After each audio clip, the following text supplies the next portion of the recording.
Hey guys, Akilian here. Gonna show you what's inside of these magic boxes that I got. So today we're gonna be working with Adun Oakenshield.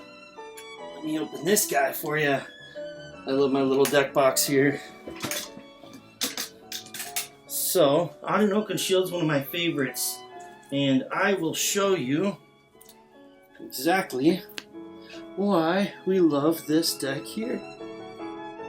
This is Moxfield here. These will be my deck list. We're going to go on down to Adun Oakenshield within my paper decks, meaning the decks I have built in paper. And within Adun Oakenshield, there's going to be 3 colors.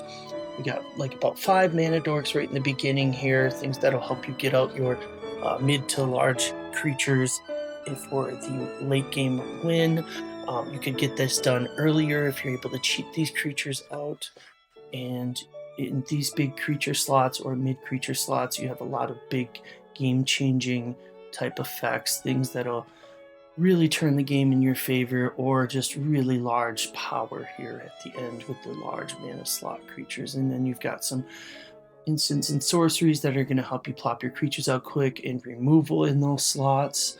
And then you're going to have some mass removal and mass cheating of creatures. And then you have some mass draw card effects, things that'll draw you large amounts of cards, because you're going to need that. And then here's the artifacts that are going to help accelerate you and draw you cards. Same with the enchantments. Here we've got the lands. You want about 39 to 42 lands within your land slot. Not everybody decks is going to look the same. So when you're looking at the actual cards here, I wouldn't expect to buy these exact cards, just kind of go with these exact numbers and game strategies for this sort of deck here. So this deck is going to be cheating out creatures quick and getting rid of things in a very large way. Yeah guys, so here we've got, I'll show you just some, this guy kind of treats creatures out, tap it for 1 mana, put a creature from your hand into play, put a creature from your graveyard into play with this guy. This lets you play creatures and stuff from the top of people's libraries when he enters the battlefield. When this guy attacks, you get to play a creature from your hand into play and have it come in attacking, so that's kind of useful.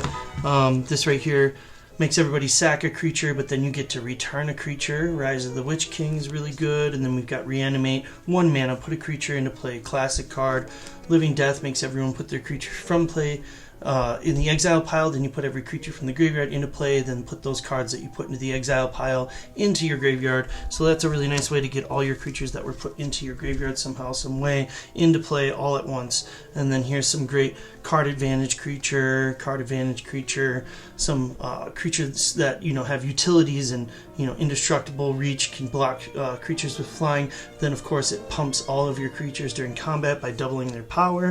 You always want to play your basic lands here, guys. Play about 3 of each. 3 swamps, 3 forests, 3 mountains. I mean, those are just the colors for this deck.